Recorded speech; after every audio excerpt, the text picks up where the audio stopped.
সুতরাং তারপরেও হুজুর নির্দেশ দিয়েছেন আমাকে 1 মিনিট বলার জন্য। আমি এই জন্য দাঁড়িয়েছি।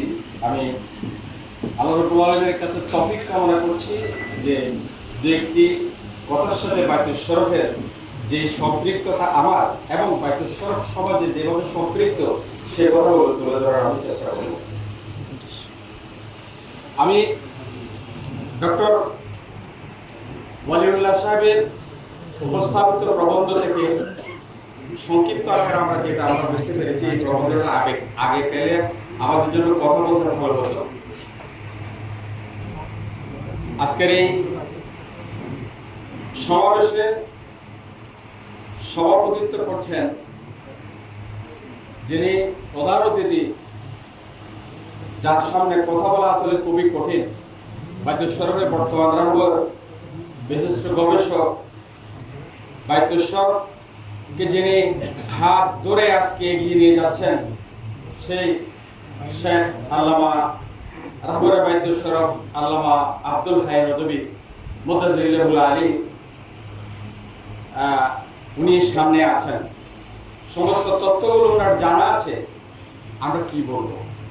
আমি যেটা বুঝতে পারছি, বাইতুল শরফ এমন একটি প্রতিষ্ঠান যেখানে শিক্ষা, সংস্কৃতি, চিকিৎসা, আধ্যাত্মিকতা সহ সর্বক্ষেত্রে একটি সমাজ উন্নয়নের মহাপরিকল্পনার নাম হলো বাইতুল শরফ।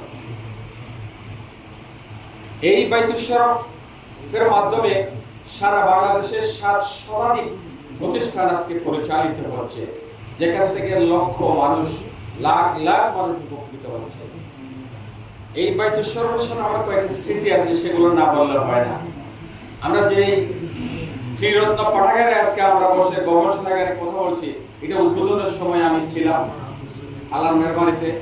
এবং বাইতুল শরফের দ্বিতীয় রাহবর মরহুম আল্লামা আব্দুল জব্বার মরহুম রহমতুল্লাহ আলাইহির সাথে আমার সম্পৃক্ততা ছিল। আমি হুজুরের দোয়া পেয়েছি। সে 1988 সালে হুজুর যখন আসছিলেন, এই ছোট মসজিদ ছিল এখানে, হুজুর যখন উযু করছিলেন আমি হুজুরকে উযু করতে দিয়েছিলাম। উযু করার সময় যখন পানি ঢালতে চাচ্ছিলাম, হুজুর আমাকে নিষেধ করলেন, বলে না আমি এখনো সক্ষম, আমি উযু করতেছি, সুতরাং বলবো। হুজুর উযু করার পরে পায়ে আমাকে পানি দেওয়ার অনুমতি দিলেন, বলে যে এবার পায়ে পানি ঢালো তুমি। আমি হুজুরের পায়ে পানি ঢালার সুযোগ পেয়েছিলাম।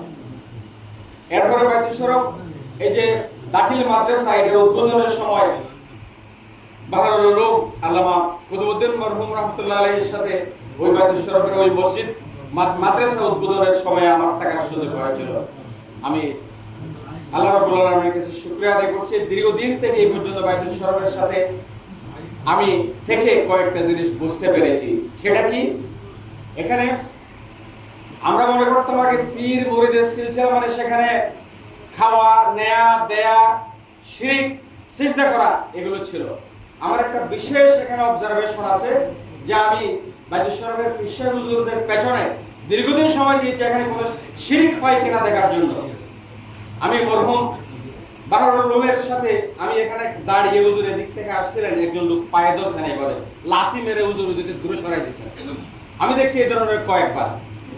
এবং এই শিরক মুক্ত একটি এই প্রতিষ্ঠান বাইতুল শরফ সিলসিলা, এটা অত্যন্ত আমাদের জন্য আনন্দের বিষয়।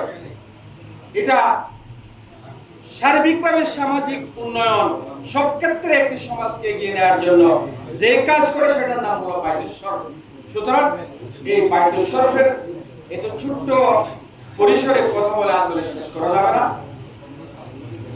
বাইতুল শরফ আমরা আশা করব বর্তমান হুজুর রাহবরে বাইতুল শরফ যে যোগ্যতা রাখেন, আলহামদুলিল্লাহ, উনি এই বাইতুল শরফের বাস্তব যে বিষয়টা সেটাকে তুলে ধরে আমার প্রধান আলোচক সাবেক প্রিন্সিপাল বিশিষ্ট শিক্ষাবিদ জনাব ফজলুল চৌধুরী স্যার বলেছেন যে অনেক ছোট কাজ করেও জাতীয় পুরস্কার পায় অনেক প্রতিষ্ঠান আছে দেশে, কিন্তু বাইতুল শরফ এত মহাপরিকল্পনা নিয়ে এত কাজ করে, এত সমাজকর্ম করার পরেও বাইতুল শরফকে জাতীয় পদক দেওয়া হচ্ছে না।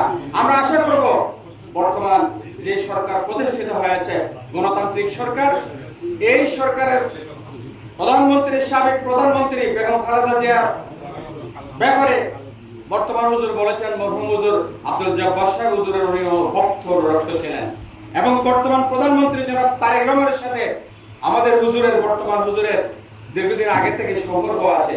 তা আমরা মনে করব এই সরকার বাইতুল শরফের মতো এই একটি সমাজ কর্মের এই প্রতিষ্ঠানকে মহাপরিকল্পনা নিয়ে যে সারা দেশে চিড়িয়ে চড়িয়ে আছে, এই প্রতিষ্ঠানকে আগামীতে জাতীয় পুরস্কারে ভূষিত করবেন। আমরা সরকারের যথাযথ কর্তৃপক্ষের দৃষ্টি আকর্ষণ করছি। আমি এই বলে আমার বক্তব্য শেষ করছি। আসসালামু আলাইকুম ওয়া রাহমাতুল্লাহ। ধন্যবাদ। আমাদের আসলে সময় সংক্ষিপ্ততার কারণে আরো